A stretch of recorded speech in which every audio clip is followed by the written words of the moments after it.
हुकूमत सिंध की पॉलिसी के मुताबिक डीएमसी सेंट्रल में फौतगी कोटा पर 2 मुलाजमीन की अहलियत पर पूरा उतरने वाले वर्षा के बेटों को तकरीरी लेटर जारी किए गए। डिप्टी कमिश्नर एडमिनिस्ट्रेटर जिला वस्ती ताहा सलीम की हिदायत पर म्यूनसिपल कमिश्नर बल्दिया वस्ती आफाक सईद ने फौतगी कोटा के तहत 2 मुलाजमीन ताहा रईस और ज़ेब हबीब को अपने ऑफिस में तकरीरी नामे पेश किए। इस मौका पर उन्होंने कहा कि बल्दिया वस्ती के दौरान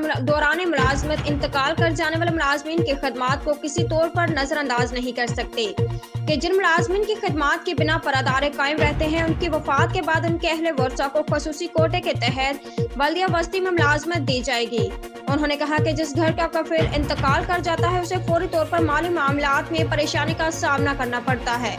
जिसके हल के लिए हुकूमत सिंध के ताउन से खसूसी कोटे के तहत मुलाजमतें दी जा रही हैं ताकि एक जान मरहूम मुलाजिम के खानदान को माली परेशानी से बचाया जा सके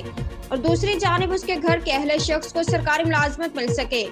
इस मौका पर फौतगी कोटे पर मुलाजमत हासिल करने वाले अफराद ने डिप्टी कमिश्नर और एडमिनिस्ट्रेटर ताहा सलीम और म्यूनसिपल कमिश्नर बल्दिया वस्ती आफाक सईद का शुक्रिया अदा किया।